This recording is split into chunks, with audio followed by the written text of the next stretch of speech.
Okay, how to graph an absolute value equation. Or in this case, I've got a pretty simple one. But if you don't know how to graph something, there's always tricks to graph things. Math teachers are all about giving you a bag of tricks to use. Well, the only trick, the trick that's always works the best is just the guess and check trick, which is make a table. And so we're just going to make an XY table and plug values in and try and get the whole thing. Especially if this is the first time you've ever done these. So I'm going to make my table that shows just a little bit of work. So we can kind of go there.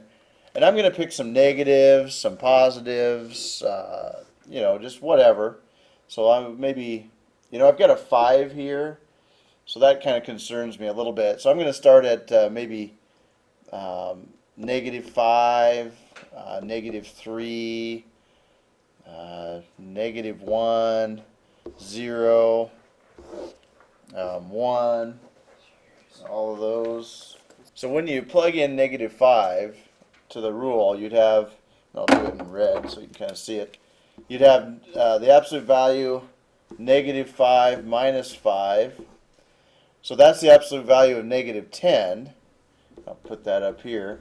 Well, the absolute value of -10 is just 10. So you could graph that, -5,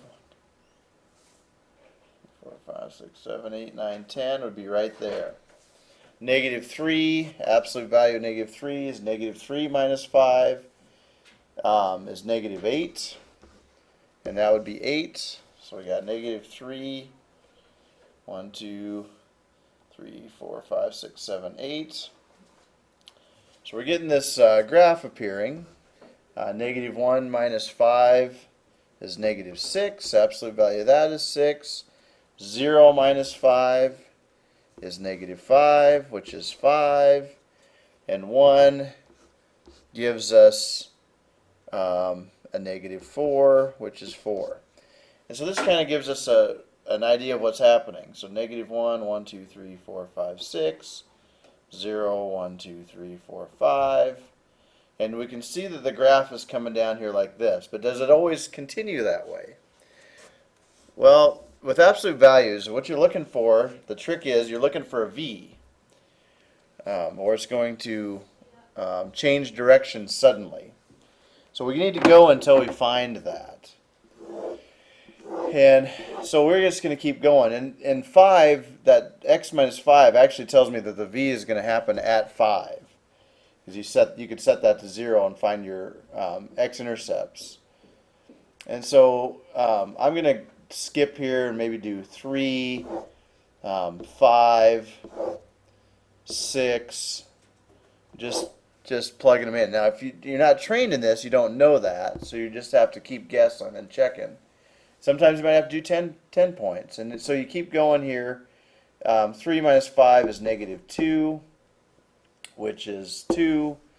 5 minus 5 is 0. This is kind of the one we're looking for, which is 5. Because then when you go 6 minus 5, 6 minus 5 is 1. Absolute value is 1. And then 7 is 2, because 7 minus 5 is 2. Absolute value of 2 is 2. And let's just do one more. So 8 is going to be 3. And so we're ready to graph the rest of this thing. So 1 is 4. 3 is 2. 5 is 0. 6 is 1. 7 is 2. 8 is 3. And we finally have the equation of or the graph of that absolute value. And so we know the domain for this thing, the x values cover all real numbers. I don't know if it asks you for that or not, but it's good to keep that in mind. And then your range for this is all numbers bigger than 0. So we'll say y is greater than or equal to 0 as your range. So not always needing to state your domain and range, but it's always good to look at that whenever you graph something. What's the domain and range? And so that's how you graph an absolute value equation. I would just guess and check and throw some tables in there.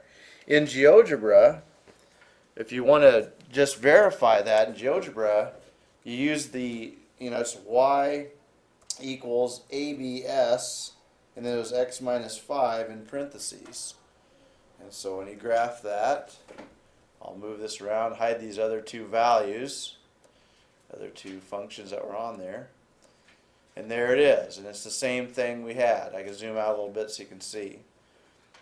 And so there you have it. That's an absolute value. I hope this helps you, and see you next time.